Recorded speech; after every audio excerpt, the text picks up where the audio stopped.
Hi, my name is Reverend Grace Provost, and I do Akashic Record readings. Akashic Record readings are psychic phenomena that has to do with your consciousness, everything that was ever created, thought of, your thoughts, your physicality, is created in the heavens first spiritually and energetically, and then in the physicality, and also is recorded in a great library. We call it kind of up in heaven. And I have access to that using my brain and be able to access any information. And I also do ancient archaeology lectures, as well as psychometry, which means I can hold an object, say for instance this crystal, and read it and tell how old it is, and any characteristics of that crystal or ancient artifact. We're here today to do an Akashic Record reading with Chivo. And I'd like to introduce Chivo to us now. This is Chivo, and he's going to get a reading of all his past lives and any questions he might have today. I can share past, present, future. If you ever want to know anything about a certain person, like your mom, how many lives you might have had with your mom or whatever, you can be thinking of those questions at the end. In the beginning, I'll give you how many lives you've had totally, what other planets you lived on, who your guides are, your archangels, whatever. So what I do first is I'm going to kind of like take a deep breath, and my brain has to go into a different mode, a theta brainwave, and quiet my brain down so that I can actually access these records which are in the heavens. And then I'll kind of click into where Chivo's information is in that grand library in the sky. And then what I'll do is I'm also going to hold your hand, because we're energy beings. And so our right hand is our out, and our left hand's in our in. So my hand is reading his out, and I'm getting your information. So we're going to go ahead, and I'm going to take a deep breath and kind of click in, and we'll give his information.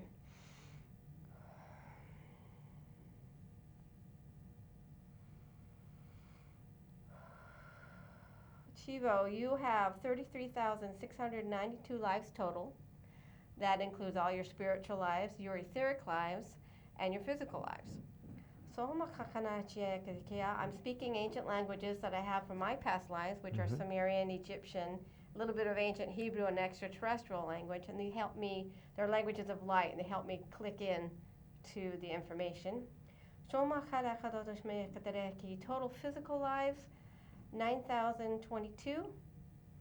Your soul was birthed in galaxy MB22, which is near the galactic core of our universe. You're a high being, high spiritual being. You've known for a long time that you were going to come to Earth, and very excited about coming to Earth at this time because you knew about the ascension ahead of time, and you wanted to play part of that. So the spiritual hierarchy of the universe said, go for it, Chivo. We knew the difficulties of coming into the physical world. We have pain and disease and wars and things like that. So we had to experience all of that. We had to learn how to love. On Earth, you've actually had 903 lives. On previous worlds that you were here, you're working your way down to come to Earth and have to experience other things first in order to bring that compassion that you have for the Earth and other people. Venus is definitely one of the worlds you were on. It's like a college to prepare us to come to Earth. So Earth University, you're on Venus for 3 lifetimes. You also taught on Venus a long time ago as a spiritual being. You helped be like a college professor for other souls coming. You were on Uranus, which is a 9th dimensional planet, and other worlds outside of our galaxy, learning and teaching and experiencing spiritual things, spiritual lives. Your first life was in ancient Antarctica, which is part of Atlantis. There you were more of a spiritual being, but a scientific being. You're a very high being. Although you were in the physicality, you helped form a lot of the ancient knowledge of Atlantis and how to rule the world and use the energy patterns of the grids of the earth. All of that, you were involved in that. From Atlantis, you went to here, ancient Lemuria. This anciently, about 950,000 years ago, was a huge continent. And like Atlantis, which is a huge continent, and the other ocean, Atlantic, experiencing several different cataclysmic events over periods of time and sank. Eventually, what's left is the mountaintops of ancient Lemuria. You've had actually 9 lives in this area.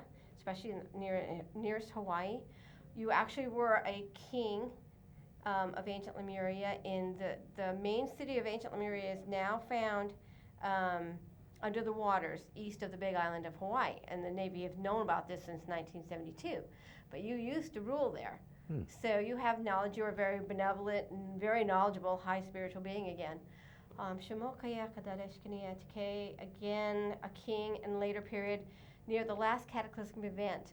You were preparing the people to flee to North America and up towards the Seattle region, that area.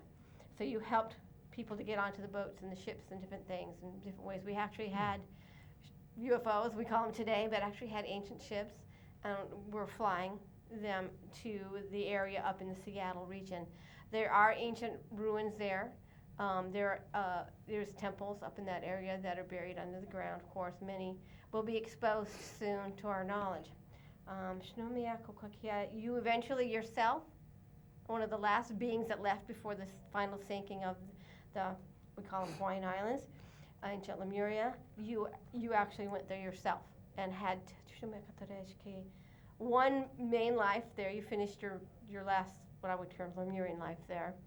And then you incarnated very close to there up in the Washington State in the mountains, up near Mount Shasta area in California, all that area. You traveled extensively teaching the ancient arts, the priesthoods, how to use our consciousness, how to be at one with the earth and the trees and the waters. You actually kind of were like caretaker for the rivers in that area and stuff. You helped keep them pollution free and crystal clear. You worked a lot with the divas and the spirits of that area. You actually used to be in communication with what we term Bigfoot, which are an extraterrestrial group who went underground because people were hunting them. And so they became, they're interdimensional anyway, but they used to go underground. But used to communicate with them and help them keep the forest alive. That's part of their job. You moved down into the Ute Mountains in Utah. There's a lot of ancient artifacts, Atlantean and Lemurian, hidden there. And you used to take them and protect them and put them into caves. You have a lot of the ancient knowledge there. You have family buried there, ancient family. You are related to the Hopi of northern Arizona and down into the Yucatan with the Mayans. You've had 19 lives with the Mayans, mostly as farming, priesthood holder. Used to work at Teotihuacan and the ancient pyramids there with the priesthood. You did a lot, did have some knowledge with the stars and working with the calendar in those ancient times. You weren't a main astronomer, but you worked with the astronomers at that time. A lot of that ancient knowledge is going to be returning to you. You have a heart connection. You love the people there. You'll start remembering all this families coming together. So as we return into the ascension, what they call the ascension process.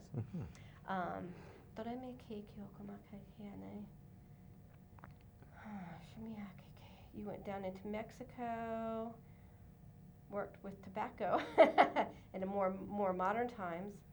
You worked with crystals. One lifetime in Brazil. In ancient Brazil.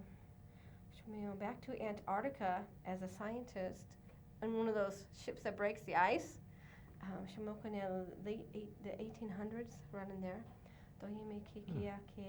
You knew of ancient artifacts there. You had a remembrance and a hint of your past lives there, and kind of were connecting while you're on the ship, breaking the ice and then going through. You worked on an observatory in the mountains. It seems like up in Utah, where the Vatican is. Yes, and as well as that was in like your previous life to this. You were like an astronomer. You were watching the stars and connecting at that time with your ancient family, with the other planets and UFOs and things.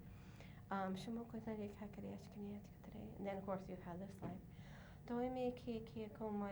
Mostly, I don't see, it's funny because I don't see any of your lives like in Europe or Africa, Taiwan. I don't feel like anything there at all. I see mostly Spade and ancient Lemurian energies and patterns, and that connection with South and North America.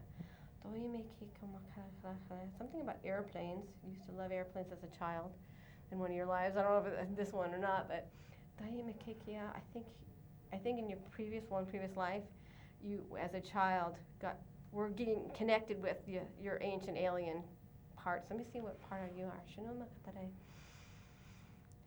Andromedan and Syrian definitely have DNA in you this lifetime and past lifetime as well. Their bloodline and knowledge has been passed down to you, and you have memories in your DNA, and that will be awakened. Although you're not a member of the Galactic Federation, you have family ties with the Galactic Federation, and they're watching over you. And that's with the Andromedans and Syrians. Ashar, who is the head of the whole thing, says aloha. He says hello. No ties with Sananda and Jesus, but he does watch over you as well. He used to be Jesus Christ in one of his incarnations. Archangel Michael, warrior soul and spirit, is watching over you, and Gabriel as well. You have a very myriad of angels and scientific beings watching over you from the extraterrestrials. You have your main mission, because you are going to be ascending with your physical body in this life. You'll be going up into the ships. You'll be reconnecting with your ancient knowledge of the family you have up there, Syrians and Andromedans, and we'll be working as an ambassador with some of the scientists as well as the priesthood holders. And you'll be working with helping to get the information out, sharing all your stories and your feelings and experiences that as your memories come back, you'll be sharing that with others.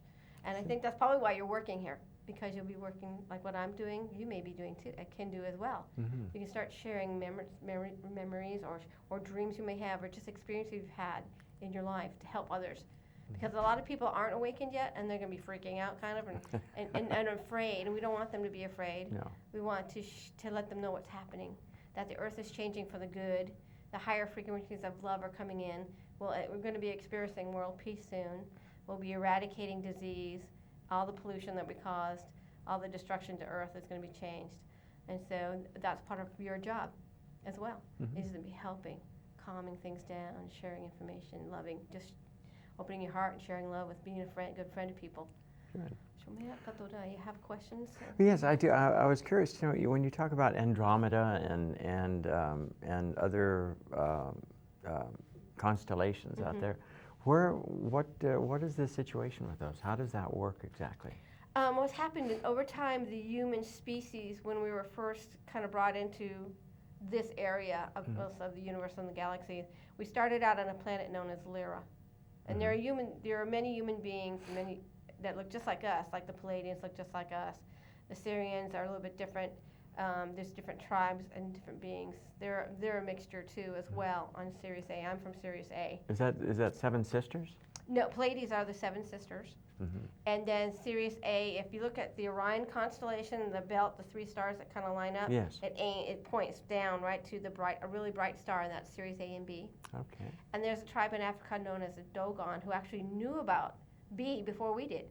They actually had the Syrians come down, and there's a tribe called the dolphin tribe. That's where our dolphins come from, is Sirius B. And so what they did is they came down, they actually created a lake and plopped into the lake from their UFO and swam up to the shore and literally spoke to the Dogon tribe and showed them and told them all this information, which they then carved or painted in a cave, and that cave is guarded today by one of the elders. But it talked about Sirius B before our scientists even discovered Sirius B. Yes. So they had a lot of this ancient information. And that's how it's been all along. They've been here all along, the extraterrestrials, the Galactic Federation. They've been here for thousands of years, watching over us, kind of helping us increase our knowledge since the fall of Atlantis. Atlantis kind of destroyed a lot of the firmaments of our heavens and stuff, caused a great flood. And we lost a lot of our knowledge. And then the Anunnaki came in, who created the ancient Egyptian and Sumerian, and took away some of our DNA and dumbed us down so we'd be little slaves. And now we're rediscovering who we truly are, that we're divine, powerful beings, and our DNA is reconnecting, which is our junk DNA. Yeah. And it's actually our divine DNA that was taken away, and now it's really being activated. Activated again. And our memories, and that's why our dreams are going, wow, was that a powerful dream? What was that all about? Because you're remembering your past lives, and also we're interdimensional beings. So there's other us's in other dimensions learning about stuff too, which is kind of a weird thought. Yeah. But when it comes to past lives, how does that process work? Just memories. It's called they call it the reincarnation cycle. Yes. The karma cycle, whatever. And is it do you come back based on information that you did not achieve, or sometimes or you didn't achieve knowledge it. that you didn't understand, or how? Yeah. What happens is we're learning, constantly learning, even after this life is over, even after we ascend into the higher frequency, fifth dimension, which is where all of Earth is now ascending. Yeah. Everything on Earth is ascending up to a fifth dimension. And so even as we pass into that, the dimensions are like piano keys. If you think of it, octaves, and there's 12 levels or keys in between those each octaves. If you think of, okay, we're in the third dimension, so that's like an octave. And we've already passed through so many layers or radio stations or whatever you want to call it. Yeah. And now we're going to be moving up through the fourth to the fifth octave. And so we still continue to learn even after we ascend. So it's like when Jesus, after he was resurrected, he came back and he said, oh, so you can touch me, I still have a body, but I'm an energy, he's a higher frequency is all it is. It's all frequencies. Right. So our eyes can't see the higher frequencies until we ascend, and then we go, wow, I never noticed those colors before. It's because we've changed to where we can see the higher frequencies, experience the higher things. It's like our cameras now are getting so good and so fast that they're picking up those little orbs and different things that never were seen before, but now they can catch them. It's because it can take the higher frequency and take a picture of it. Yes. So they've actually taken a picture of Jesus Christ down in South America. He visited a nun, and she asked if she could take a picture, and they actually have it on the internet. You can get a picture of Jesus Christ, what he looks like as a resurrected being. Wow. It's really cool. Yeah, very interesting. It's really neat. Yeah, they're doing all kinds of wonderful things now, but that's kind of how it is. We're still going to be learning. Our souls are like on a journey. We're little God thoughts. My sister calls us God thoughts, because we are sparks. God is in us, and we're in God. Everything is God. So we're like little God thoughts. He wanted to experience more, and so he sent us out to experience it. So that's what our lifetimes are, just him, or one being, and little God thoughts, experiencing all this cool stuff. We're like little games in a holographic game for God. Running around and experiencing, doing all these cool things. Yeah. So each lifetime we think, oh, I got tired of being in Lemuria. Now I want to go over and experience what it's like living in Africa or Europe or whatever. Have different lifetimes. I want to be a man this time. So these are conscious choices that they're conscious that we choices. make. When this life is over, we do a life review, and we figure out, oh, I forgot to do that. Darn it. You know. So now I got to go back and I want to experience being a man, or I want to experience being gay, or I want to experience being a cow. Who knows? You know, in some of our lifetimes, we've been trees and animals and whatever, because we wanted, our soul was learning, experiencing different things. Because, like, I had a cat. I swear that cat came back and it was like it acted like my grandfather, you know, or something like that. They've actually proven that there is reincarnation. It's true. Because they've had children born in like cities in India, and that little child would be 5 years old telling his parents in this lifetime all about his parents and his whole life, and they've never been there. Exactly. So they've already scientifically proven, that reincarnation is true. Yeah. And karmic debts. So we're also clearing stuff in our past lives. Like I had a past life with Jesus at the resurrection and at the crucifixion, and I had to forgive because I loved Jesus, so I had to forgive those people who crucified him. It just broke my heart, and I just remember sobbing and sobbing and sobbing. But I had to clear all that anger and hate and whatever, negative energy.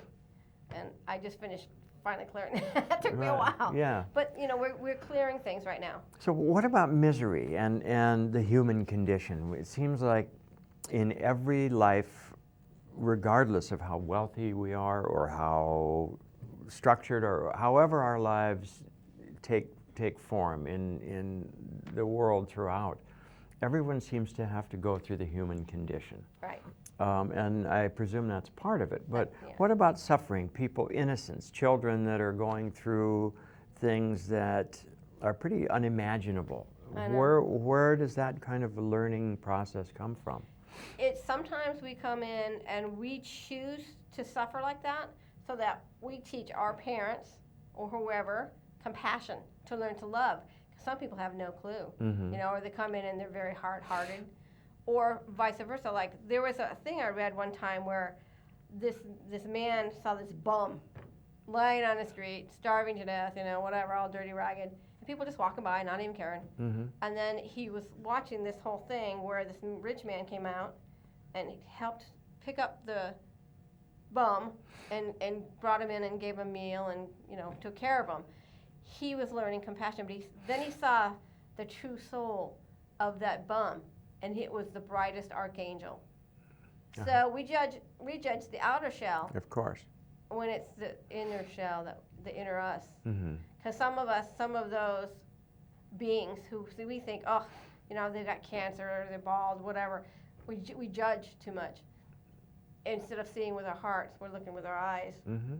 So some of these beings that are suffering the most are the greatest spiritual being that you can imagine. Yes. And that's here teaching humanity how to love. Mm-hmm. That's the whole journey. The journey is learning how to love and to experience all these different things. So I remember when I was a small child, camping out in our front yard in Washington State, and would lay there night after night looking at the stars and feeling a connection to certain constellations like Pleiades. And one night I just spoke out loud to myself, and I just said, I've been here before. And I was flooded with the realization that I had been on this earth, and it was almost a cold, lonely feeling that I had been here many, many times. And I had experienced many different kinds of human condition. And I was maybe in the 4th grade at the time. that's pretty good. And Was this lifetime? this right? lifetime, You're remembering yes. that. Yeah. So you're remembering early as a child your past lives and connecting with that, which is awesome. Yes. Many of the And of I've the always followed generation, Pleiades wherever I've traveled in the world. See what That's your connections. I think that's it's where through I- Andromeda, because I think that's part of it all.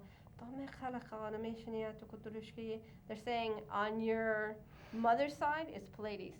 So her DNA, although you, I don't see any past lives, at least spiritually, in the Pleiades for you. Your connection is still in with your DNA through your mom.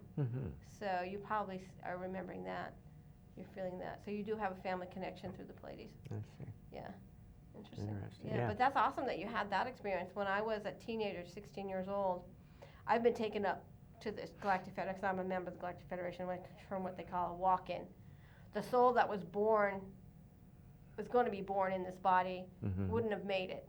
So we had made a prior agreement at 6 months in the womb that she would go out and I would come in and take over. Oh. So I healed the body, and I needed this body obviously to be born for work that I'm doing now. Yes. So they term us a walk-in. And my sister Ann did the same thing at 4 years old, though. After the womb, at age 4, she had a traumatic experience in the body where they switched places. Really? Yeah. Really? So, but we're both Syrian. Yeah. So I'm from Sirius A. When did you, if you may, when did you first realize that there was a lot more going on with you than? I've always been introspective as I was growing up. I always used to really talk to God and to Jesus.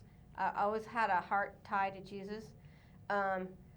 I was raised in the Irish Catholic Church, and then I became a Mormon when I was 21. Served a full-time mission, went through the temple, everything for 23 years. And then in 2001, I started speaking these ancient languages. Just out of the blue? What happened was I was staying with my sister, Ann, who's the other walk-in. Yes. She's kind of a hippie artist girl in this life. And she lived in this huge mansion up in Haiku. And there was an older lady living in the house with her. Her name was Dorothea, and she was speaking this ancient tongue. And nobody could figure out what she was saying. So Annie asked me to talk to Jesus and say, hey, can you ask him if you can get the ability to translate what she's saying? So I went off and talked to Jesus, and sure enough, I started spouting my own thing. Didn't know what it was at the time. Right. And I figured out Dorothea was speaking ancient Atlantean and had had a past life then